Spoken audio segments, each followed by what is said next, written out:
Hi everybody, and welcome to the latest in our series of Google Workspace webinars. We've brought this one together specifically because the last time we got RedSift involved in a webinar around DKIM and security, it was extremely well attended, and so we wanted to get them back in and see what else RedSift can offer. And we're looking mainly at a broader element of internet security and things such as impersonations of domain, as well as exploring again email security and sending emails on behalf of your organization fraudulently. So with that, I'd like to hand over to Chris, who is the Director of Partner Solutions over at RedSift. So with that, I'd like to hand over to Chris. Thank you very much. Thanks, Paul. Thanks for the lovely welcome. As Paul says, I hope everyone is trying to stay as cool as possible. I apologize. I am roasting hot. It's like 27 degrees in my office and it's unbearable.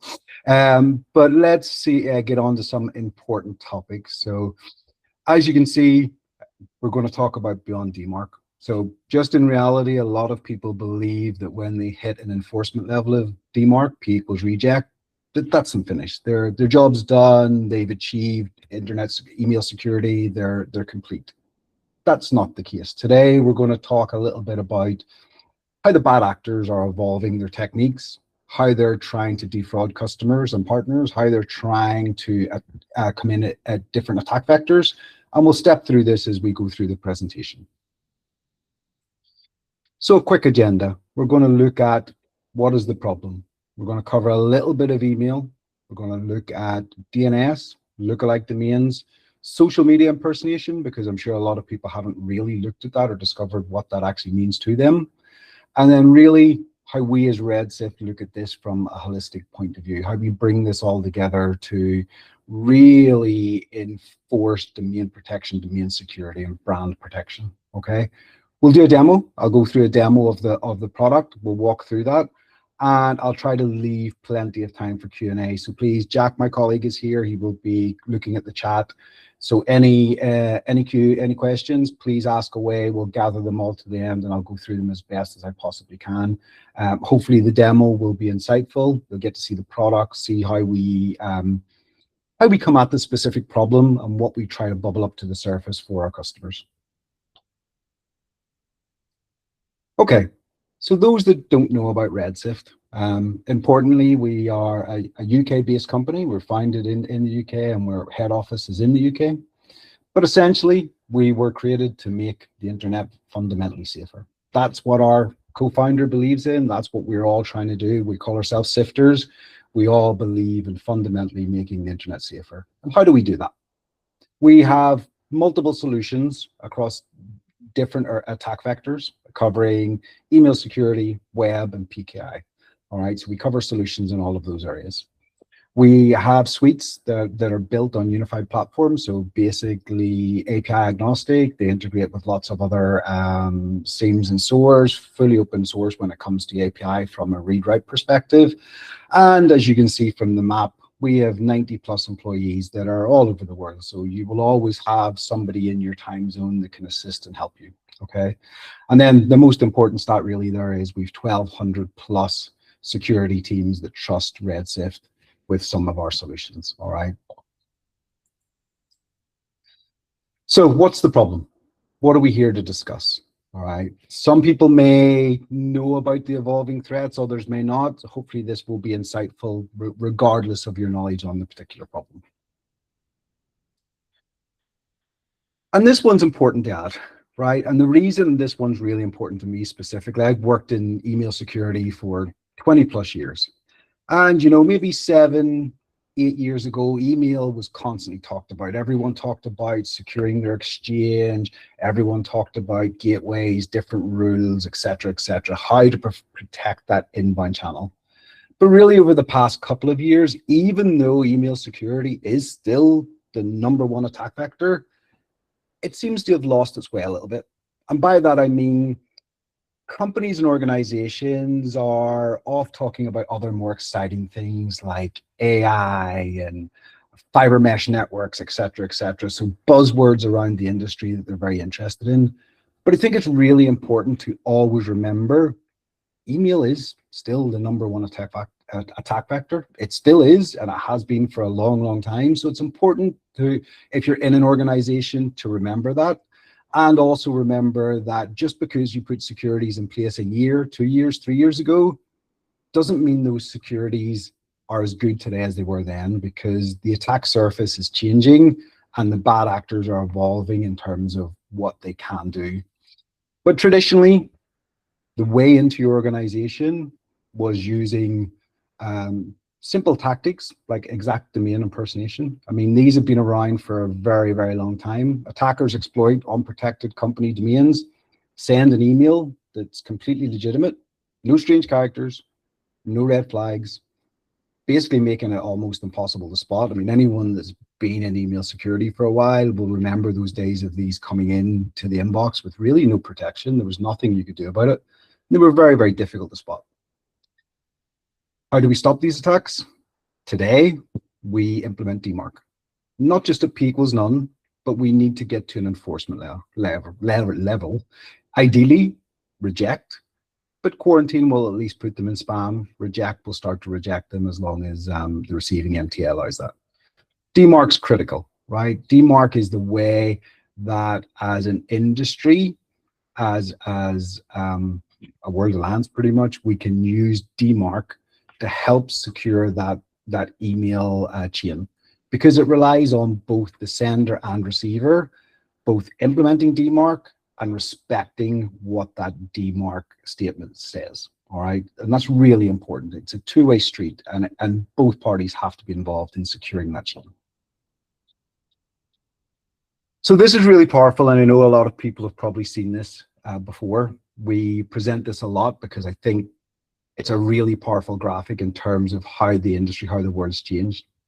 So when you look at this large increase, I mean, you can see over the years it's tracked up. But when Google, Yahoo, Microsoft mentioned that they were going to put in a bulk sender requirement, that you at least had to have a P equals none, a DMARC record, the world listened, right? The world panicked a little bit, and a lot of organizations started to implement DMARC. Most of them implemented a P equals none. So the really interesting thing here is you'll see there's 3 colors. The dark gray color is DMARC adoption. Basically, somebody has a DMARC record, P equals none. The red is reject, and the kind of purpley color there, depending how you're seeing it, the middle one is quarantine. And what you can see is DMARC adoption has gone through the roof. So from 6.8 million domains in Jan 24 to 14.1 in April 26, right? That's a huge increase, an absolute monumental increase in terms of adoption. So the world knows there's a problem. Organizations know there's a problem. But when we look at the stats, we're seeing a bigger problem, which is look at the adoption in terms of enforcement. So either quarantine or ideally reject. You can see it reject. We're kind of tailed off there towards the latest stats. We're starting to flatline. More and more organizations are doing DMARC adoption, but they're doing as little as the Yahoo, Google, and Microsoft have said. They've stated you must at least have DMARC enabled at P equals none. They haven't mandated that you must be at an enforcement level, all right? And you can see that quite clearly. So there's a huge gap in the market in terms of P equals none will potentially give that client organization reporting details if they're actually sending those reports to themselves or using a DMARC tool. But what it doesn't do, it doesn't protect them in any way, shape, or form. They haven't told the internet that they want to quarantine or reject those messages if they feel DMARC. So the P equals none statement is great for visibility if indeed you're looking at those RUA reports. And a lot of these companies, based on my own findings, are definitely not. But what it's not doing is actually helping to stop that brand abuse. All right, so that's really important in terms of that graphic. I only hovered on that more because it's really important. It's a really powerful message. And unless we see the likes of Yahoo, Google, and those really powerful players in the email industry, unless we see them mandate something stronger like a quarantine or reject, as an industry, I think we're always going to be chasing that curve to try to get organizations to actually increase their security stance when it comes to DMARC. So what's interesting here is one of the things we're seeing is the bad actors starting to evolve. So think, if you will, for a minute, the increase in DMARC adoption, as we've just seen, is huge. We're seeing a market increase in the terms of quarantine and reject, but not at the same pace as P equals none. However, there are more and more organizations that are protected with DMARC, which means they have done what I would class as the first step to protecting their domain, their brand, okay? But what the bad actors are doing is they're pivoting. They're looking for the next available easy way to access data or to defraud potential customers, clients, and partners, right? They're looking for the next easy way through that system. So really, as defenders start to tighten the controls, the attackers start to adapt and look for ways around it. They're looking for blind spots, really. And using things like AI tools obviously makes it even easier, because most of us, hopefully on this call, are using some sort of AI tools in our daily jobs. Well, if you think we're restricted by government legislation, red tape internally, what tools you can choose and how, bad actors are not restricted at all. They can use that tooling in any way they want. So they're always going to be ahead of the game as we play catch up with that. So it just makes it easier for them to go about some of these attacks. So when you think about this and we look at these stats, attackers are moving outside of your patchable estate, if that makes sense. So before, they were trying to exploit something that you owned and you looked after and you configured. Now they're actually moving to what we would say is internet-based non-patchable. And you can see from these stats, we were in the low double figures in 2023. And by the end of this year, the end of 2026, we're expecting that target to be 50%, over 50%. So you can see in 3 short years, there's been an absolute huge increase in terms of how the bad actors are trying to gain access and trying to use your data really against you and your customers. All right, so that's a massive attack vector. And the issue with this is it sits in a non-patchable attack surface, right? And by that, I mean, it sits really outside of your controls. It sits outside of your main infrastructure. So what do you do? How do you control that? And really, that brings us into kind of nicely into our next subject, which is how do you protect yourself from non-patchable assets, non-patchable infrastructure, things that are outside of your control. And we need to look at something called subdomaining and really how the bad actors are using gaps in your DNS to exploit your brand and your organization. So I want to just talk about this specific press article, if you will. So in 2024, February 2024, subdomaining emerged as a widespread attack. All right, sending fraudulent emails on behalf of legitimate brands, really important, on behalf of legitimate brands following domain takeovers. The attack demonstrated how bad actors had now begun to innovate ways around DMARC. So think about that for a second when that first came out. An email that looks fully legitimate, that's passing all checks, but is actually from a bad actor. Almost impossible to stop, right? Because, you know, any inbound protection is going to be doing the email auth against that and looking for some markers. But because everything passed and it looks like it is coming from the intended source, it's virtually impossible to stop. Subdomaining allows attackers to impersonate organizations by sending emails from subdomains, basically using SPF and DKIM, DMARC checks, making the messages completely appear legitimate. All right, looks completely legitimate. So let's just take a look of how that happens, right? Because you're kind of probably thinking, how is that possible? How can they do that? And it is absolutely possible. So imagine, if you will, you're at a company and you're setting up a new payment gateway. You know, anyone that's in infra may do this stuff. You're setting up some new DNS records because somebody in your organization has asked you to do this specific setup. So you get the details of the third party. In this case, you're going to set up a domain for them, which you're going to put pay.yourdomain.com. So you're going to set up a subdomain, okay?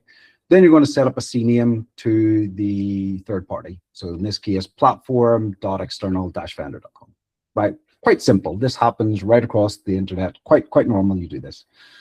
At some time later, you decide that service isn't working for you, or you're not happy with them, or it's not selling, whatever the case may be. So you shut it down. Marketing team or your sales team tell you to shut it down.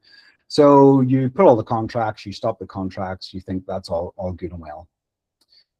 Later, that vendor goes out of business and the domain lapses, right? And that's an assumption, but normally with the case, the domains do lapse at some point in time. So, you know, in this case, we're saying they went out of business.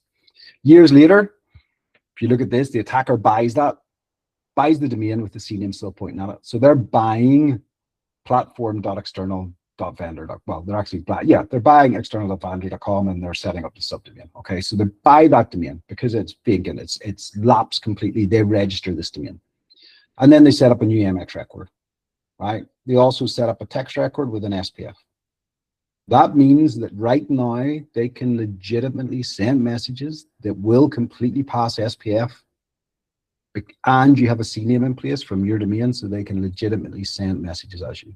So they can spin up the DNS record, take advantage of your reputation because it's subdomain, and send malicious emails as you. And this happens really quickly, by the way, and I kind of talked about it on the last slide. The use of AI tooling has increased this massively because scanning and being able to scan these domains and DNS records can happen in seconds now. It's not manual, it's all automated. And it means from a bad actor perspective, they're able to go through this information super quickly, see when domains lapse, register that domain, and then begin that attack. And they may not even begin it right now, and we'll cover that in a little second. They may want to build a bigger threat with more intelligence behind it that looks more legitimate. So, you know, the result, attackers can send malicious messages as your root domain, and that's caused by, let's call it poor DNS hygiene, missed DNS hygiene, bad configuration, forgotten configuration, basically an oversight in DNS that you may not be aware of, especially when it comes to subdomains, because you can have many. And this is where this side of DNS hygiene is critical. So this is interesting. This was an article that was, well, there was actually research done by the DNS Institute. All right, so they set up this this investigation, this piece of work, and I think what came out of it is kind of gives you a real mindset in terms of how the industry is thinking. So they looked at 393 domains, or sorry, they found 393 domains that had at least one dangling MX record. And when we talk about dangling records, it's what we talked about for subdomailing. It's a record that has had delegation and it no longer has an active endpoint. So the endpoint in that delegation is dead, right?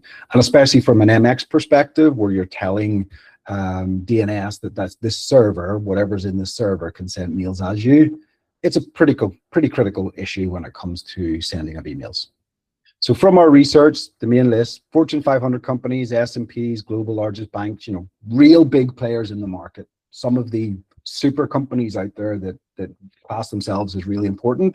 And again, if somebody was to send emails as these large companies, it would probably cause chaos in the marketplace. The most interesting thing is the bottom part of this statement. We've been attempting to contact these companies since 2019 and had less than 3% success rate. Just, you know, just think about that for a second. You know, critical issue that potentially somebody could send emails as your company, and less than 3% of those contacted were interested in that, which is, for me, mind-blowing. Somebody that's an email, I class myself as an email guy, I find that absolutely mind-blowing. And as we spin forward to now 2026, I think if they were to do this research again and reach back out to them, I would hope that the response would be more favorable, because the issue is now very well documented. You will hear subdomailing attacks. You will hear about dangling DNS because it's happening more and more. And unfortunately with email, normally you need to see a lot of attacks before the industry starts to take it seriously.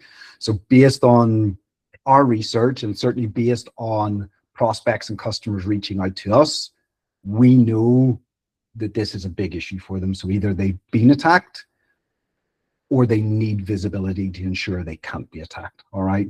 And the big takeaway here is this is all based on DNS. So remember, if an endpoint is lying open, it's non-registered, somebody could pick that up and register that again in 5 or 10 seconds. So it's about constant DNS monitoring. It's not a one-point state in time. DNS changes rapidly. It needs to be constantly monitored to ensure that your DNS delegation, CNAME, NS records, etc., are all pointing to a host that actually is resolvable. And if it ever becomes unresolvable, you're alerted about that instantly, right? Because if you wait too long, it may already be in the hands of a bad actor. So let me just walk you through what this slide is saying. This is a really good example of subdomailing, all right? So when we talk about subdomailing, when a bad actor can't get in one way, they'll pivot to this other area. So subdomailing, can't get in one way, they try subdomailing. If they can't get in that, the third way that we're seeing a mass increase in is lookalike. Anyone that's been in the industry for a long time, this used to be called cousin domains or cousin domains. Now it's just referred to as lookalike. Again, 59% of phishing attacks are using lookalike domains. And that is increasing daily because, again, as more and more people push towards P equals reject with DMARC, the bad actors are pivoting, looking for the next easy way into an organization. And believe it or not, lookalike domains is very, very easy. Again, think about this for a second. You don't own any of these domains. They sit outside of your infrastructure. It's an internet scale problem, right? Huge internet scale problem. So we're seeing a surge in this activity, and the industry is seeing it also. We're not the only ones. But, let's talk through each of these for a second. So number one, exact brand match in a host name. So in this instance, we see that RedSift is mentioned, but it's redsift-logon.io. But the host name is mentioned. So this is deceptively clean. It includes the full brand name. So if people weren't paying a lot of attention, they would see RedSift mentioned in there and potentially think that it's coming from us. But it's good for phishing pages, fake login portals, etc., because the brand name is very clear in there. And people, if they're not paying a lot of attention, can actually, think that that's from RedSift. Number two, brand name and a subdomain. So like redsift.com/verify-info. So this plays on a common trust pattern. By that, when I say common trust pattern, is the user sees redsift.com. Great, redsift.com. I know who that is. That's a legitimate website. But it's at the beginning and it assumes it's real, but the actual registered domain is verify.info. All right, so because it's sitting at front and the --verify.info, verify.info is actually the real domain, and the redsift.com is just a visual holder, if you will. And then type 3, typo or similarity. We see loads of these. Typo and similarities are everywhere. These are super easy. And if you look, it's not RedSift, it's RedSift. But again, when you think of an end user or a consumer, they don't spend a lot of time looking at websites. They don't spend a lot of time looking at those full email addresses. They'll just see it and your brain automatically goes into, that's RedSift, all right? So it's a classic typo squat, one letter off, a simple D swap for a B, and I'll still pass the eye test. Like I said, as humans, we kind of visually move across that very, very quickly, and especially used for password reset flows, et cetera, et cetera. But this is the challenge we're seeing in the market. So DMARC will not stop any of these because it's not an exact domain name impersonation. They're not your domains. You do not own them. They're lookalike domains. So DMARC will have no impact across these. And they're not sending from your infrastructure, right? So you have no control of these whatsoever. They're pretending to be like you, as you, from outside of your organization. And where this really plays in here, and I'll go through this really quickly, is the multi-chain attack is where a bad actor is really trying to build credibility by setting up multiple chains of, let's call it fraudulent activity or personas, to really build on de-duping you and conning you into thinking that they are legitimate. So social media impersonation, fake exec profiles are set up, real headshots, company bio, really allowing you to buy into that. They'll redirect you to a lookalike page, lookalike domain from their LinkedIn profile. So already you've got one area that you think's true, and then they forward you into a redirect of a lookalike domain. Again, looks legit. When you get to that website, it will probably have all of the same branding, coding, logos, etc., that you would see in a legitimate website. And then the victim enters credentials and they harvest those credentials, allowing for account takeover and BC. We're seeing these from obviously the good bad actors. And when I say good bad actors, I mean ones that are very good at convincing people that they are legitimate. The people that are just doing real quick, dirty threats are ones that are creating really bad lookalikes where the websites are not great.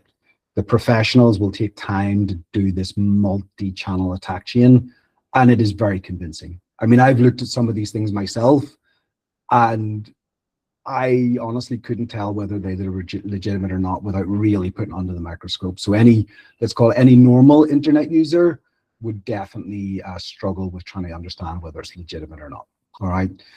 Very, very advanced attacks, very, very convincing attacks, and certainly the ones that we're seeing are very successful. So this was another analyst report.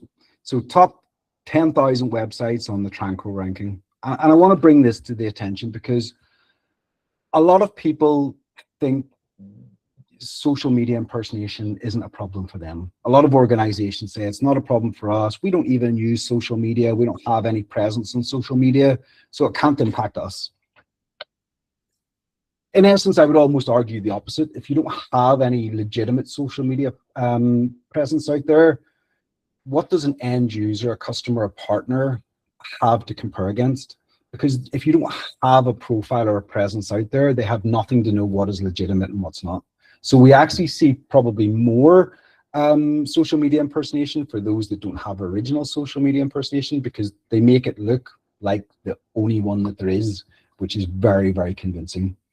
But if you look at these stats, these are really interesting. So 2,847 unique brands had more than 1.3 million social media accounts using their name on X, Instagram, or Telegram. So all of the big ones. 1.3 million. That's a huge number for an issue that a lot of organizations think doesn't really exist, or certainly doesn't matter, right? And it's huge. It is absolutely huge. And of those, 9,474 were impersonations, and 1,701 of those brands were using official brand logos. So think about the top number, 1.3 social media accounts. That could be fan pages. It could be people just using reference points to different organizations and companies, right? They're not malicious, but when we start to break it down to the 1,701 brands with official brand logos, there's a bigger story behind that, because people that are using official logos on social media pretending to be that company and organization, that is going to have issues for you going forward. So Instagram, as we always know, is problematic, with 483 brand profiles found to be impersonated by 1,065 squatted headlines. All right, so I've kept this one in, and it's a lot of numbers, so I was throwing a lot of numbers at you, but it's really interesting because honestly, when we look at social media impersonation, there is a huge problem there, but certainly a lot of organizations are not convinced that there's an issue, and it's certainly not something they believe that they need to deal with. All right, and the stats from outside of us are saying something different. And so let's talk about real world challenges. Lookalike domains. So a lot of people know they have issues or concerns that will contain lookalike domains, but they don't actually know how to solve it, right? They've tried, they've had people sit and scan various websites, they do it manually, but in essence, they always fail, so they give up. So if we talk through these one by one, we'll see why they give up. So first, you're dealing with millions of potential lookalike variations, and there are millions. Think of net new domain registrations per day, millions. And then think about how quickly those DNS and endpoints can be updated. So you have not just millions of net new, you have millions of changes that happen every single day. So attackers can register endless combinations, typos, subdomains, homographs, brand misuse, smash up. Literally possible to do anything you want. Whatever that bad actor can think of, as long as it's legal in terms of the domain registrar, you can do that. And, you know, throw some social media channels in the mix, just like we talked about before. And there's a massive amount of data, huge amounts of data that you need to scan and look at and somehow try to understand in terms of, is it a threat or is it not? 2, when you review them, you're flooded with false positives. So even if you have some way to gather all of these millions of net new registrations and all of these updates, you will have a mass amount of data, and it will have huge false positives in it. Because most of the domains aren't malicious at all. But trying to figure out which ones are in a timely manner without, you know, having 2, 3, 5, 10 members of staff constantly doing this is impossible. So without automation, without some AI, everyone's going to drown in the noise. It's impossible to keep up with. 3, even when a review does happen, it's a point in time. So like I just discussed, a review, I could maybe review it, I look at it, I look at the endpoint and I say, actually that endpoint's fine, it's not malicious, there's nothing bad going on there. I mark it as safe, I move away. Pretty much within a minute, 5 minutes, 10 minutes, that endpoint could change because it's DNS and it's, you know, web hosted, it could change instantly. But I've done a one-time check. It's how do you keep up with those constant changes? It changes so quickly. Domains change, social media changes, and it only takes something that's dormant today, could be weaponized in 5 minutes, next week, next year, right? You have no idea. If you're not continuously monitoring your risk levels, you'll miss that escalation. And then number 4, finally, if you identify a suspicious domain and or profile, taking action is really slow. Anyone that's had to work with a registrar and do a takedown request will obviously know the pain. Every registrar has something different in terms of the forms to fill in, the data that they need. It can also be very costly for you as an organization because you may need to involve your marketing team, and you probably will most definitely need to involve somebody in legal to help build that case for a takedown. You know, think of IT security, legal, think of web teams, etc. It's very, very difficult to take something down.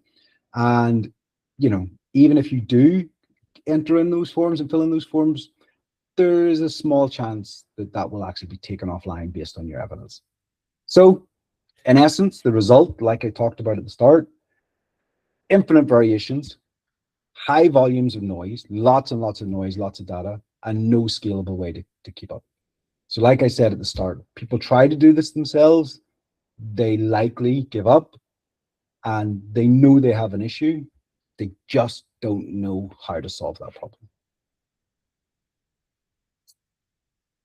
And if we look at this slide, looking from the left to the right, left-hand side really is how we've seen the industry up until maybe the last year or two.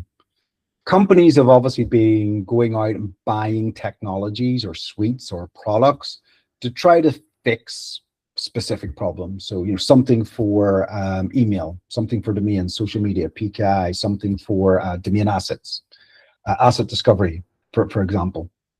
But they're all separate products and they'll have separate streams and no real interaction together. So again, as a team, as efficiencies come about our IT teams and normally teams get smaller, it's very, very difficult to keep up with all of these multiple products and brands, right? Very, very difficult to log into each one of these, understand what they're saying. And what we're seeing is the market is demanding consolidation, right? The market today is demanding consolidation and moving away from disconnected vendors. And, you know, people want a unified visibility, i.e. a single pane of glass, data feeds that make sense, something that they can use as either an IOC or an alert, but something that really is an informed piece of information that helps them do their job or helps them understand an attack, right? One place to see it across DNS, email, domain, social media, all of the things that I've covered to date. And that's where, just as RedSift on the right-hand side, that's what we're doing. That's how the company was built and founded, is we have solutions across all of these areas and they all talk to each other, right? They all communicate with each other. They all feed each other information. And most importantly, when it comes to feeding that information out, they are all have API access out to many of the Siemens SOAR platforms natively. But the whole point is that you can get access to that data and information and utilize that in whatever way you feel fit. It's no need to log in specifically to the platform. You can use that data and information in some of your data streams, your data flow testing, and use them as IOCs potentially in much bigger pieces of work. So really interesting in what we're seeing in the market. Okay, I'm going to stop sharing a second and I'm going to give you a demo walkthrough, and you'll be glad to know there isn't much more after this, and certainly we can open for Q&A, but I'll stop sharing and then I will open my demo. Bear with me. And we'll share. So this is going to be a demo of our Brand Trust product. This is the product that is responsible for trying to boil down the big issue with lookalike domains. So I just spent 20 minutes talking about kind of lookalikes, how threats have evolved, how the amount of data involved with those lookalikes is virtually impossible to actually control. Brand Trust is designed to do that. So a little bit about it before I kind of jump in. Brand Trust is looking at up to 150 net new domain registrations per day. 150 million net new domain registrations a day, right?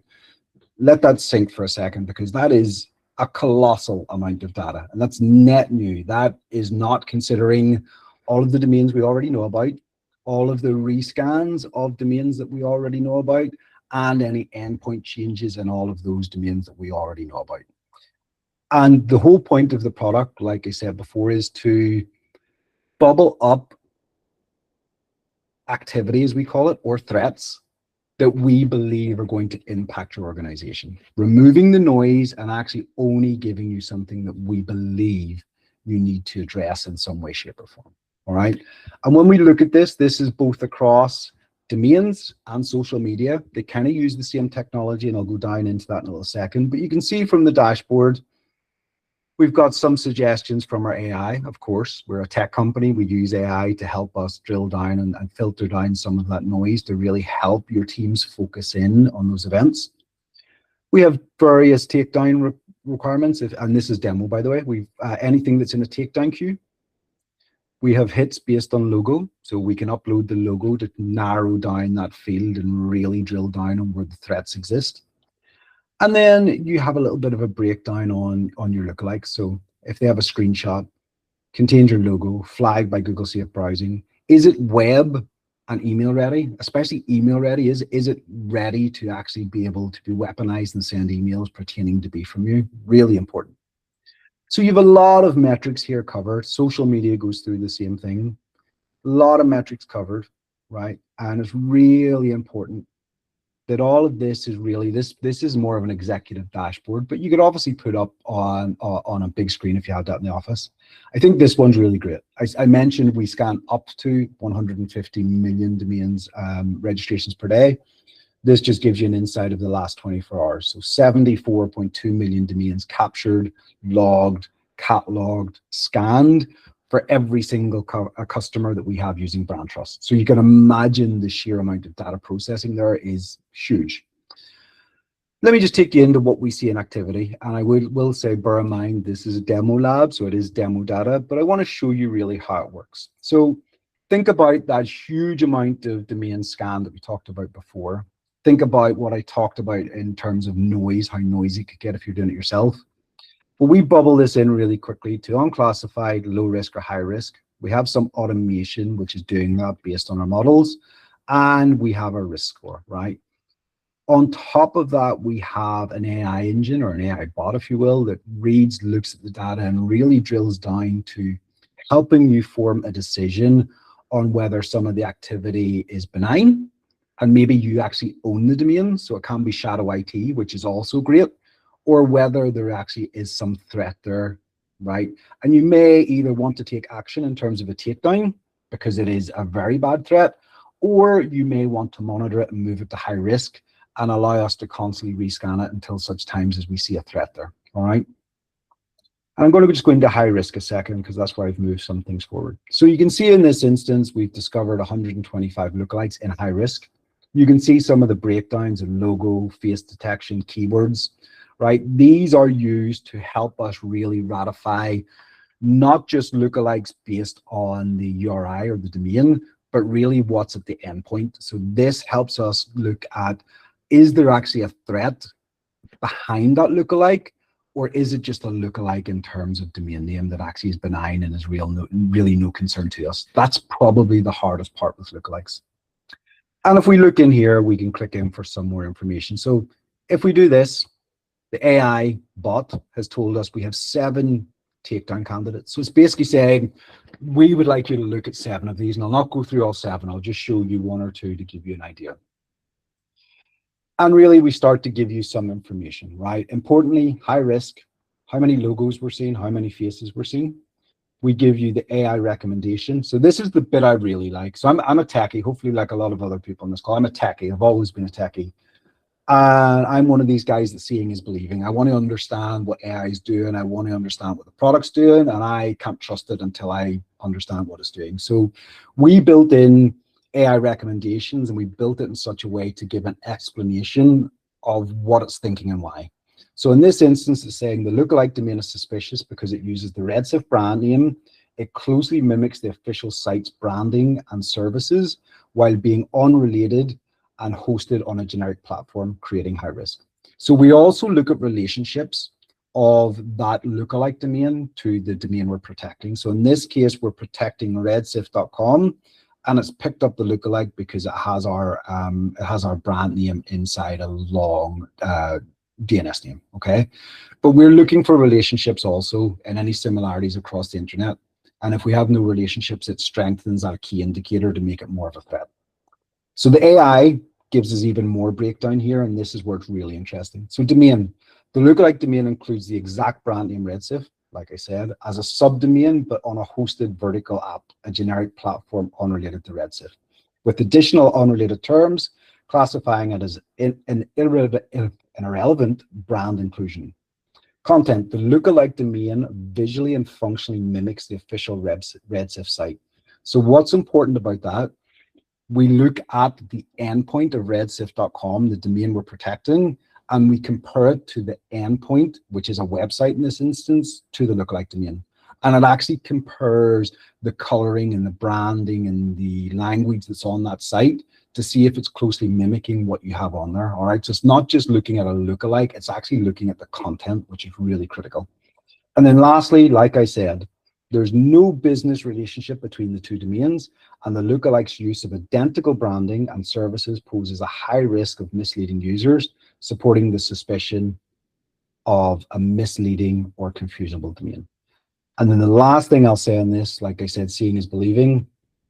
That's a screenshot of the grab from the lookalike domain. So no need to copy and paste, no need to put it in a sandbox or put yourself at risk. We take a screenshot of that, and you can see we've pulled out the logo, we've pulled out some key names, and in this case, we've pulled out our 2 executives, and it's been able to match those.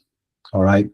So that's how we look at the problem or come at the problem, is scanning a lot of information, then using different key identifiers to really help us narrow down that field of activity that we then present back to the end user using the product. And should you ever find an attack and it's really bad, you have an option to go mark as takedown, which will then be pushed to our partner of our portal of partners globally. And depending on where that website is hosted, we'll push it through a partner that we believe would have the most success in taking that down. So you would have no other action. You've no need to copy and paste. You've no need to involve your legal or marketing team.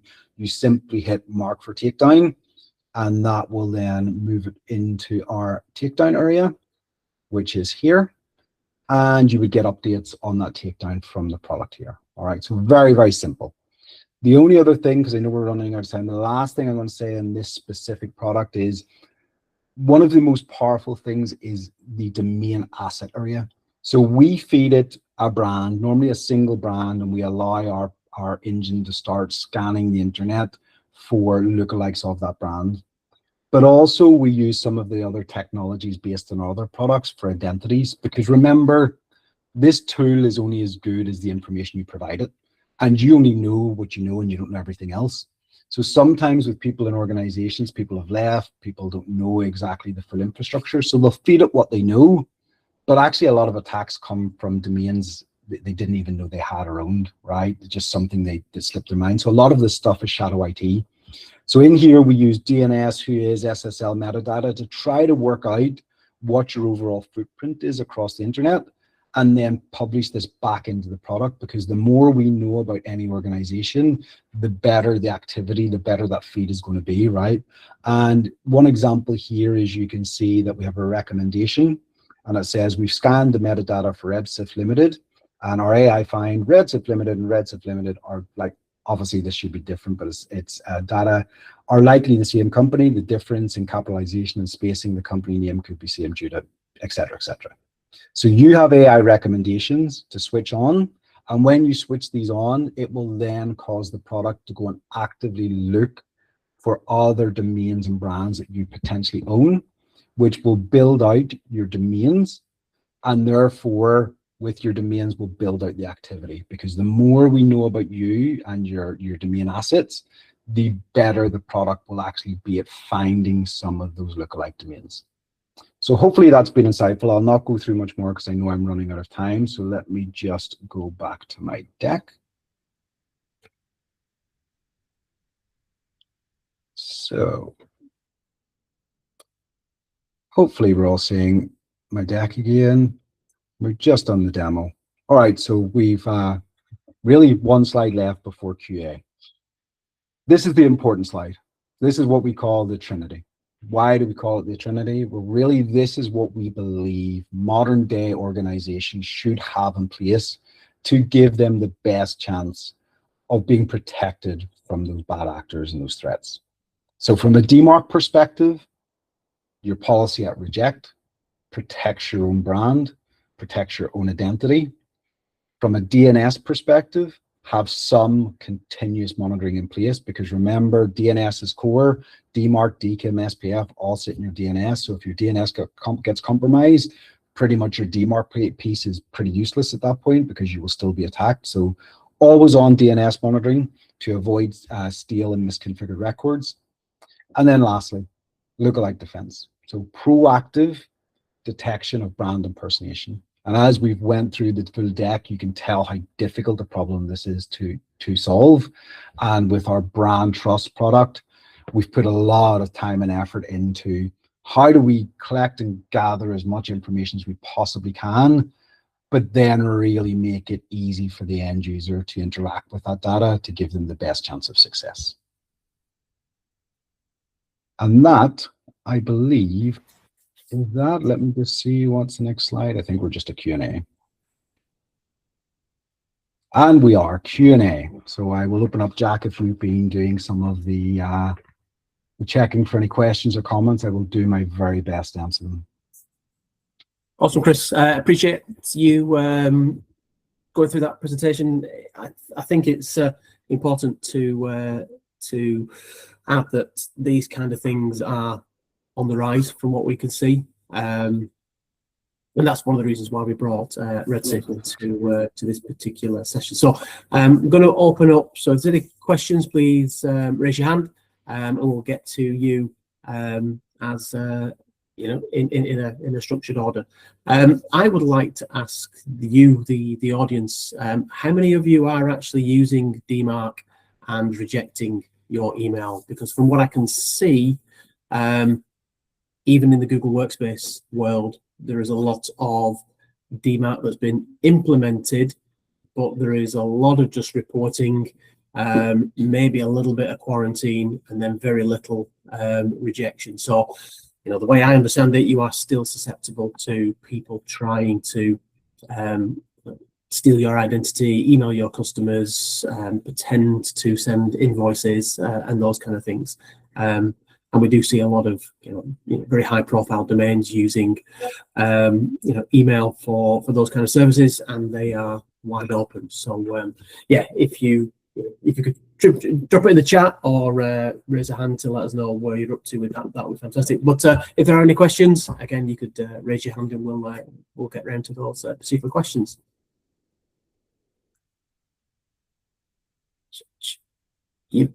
I think you've done such a good job, Chris, that there have been no questions. I think it's all been pretty much covered off. I say, Paul, I've either lost everyone, or I'll take it. It is a hot day. Done such a great job, right? Yeah, no, it is a hot day. It's one of those things that, yeah, I've been, yeah, it's quite difficult to kind of focus on work, especially when you're in an office of 27 degrees like you've been. 9:30 is difficult, so hopefully absolutely. we let everyone go a little bit early and get out to somewhere hopefully cooler than where you are right now. Yeah. So yeah, appreciate your time, everybody. If there are no questions this afternoon, then we will let you go and find some cooler areas. This video will be produced and stored on YouTube for anybody who wants to do a recap of what Chris has been talking about. And if there are any questions, please feel free to drop them into the community chat. Chris and Jack are on there as well, and they can help point you in the right direction. So with that, I bid you farewell, adieu, and I will speak to you on the next month's webinar.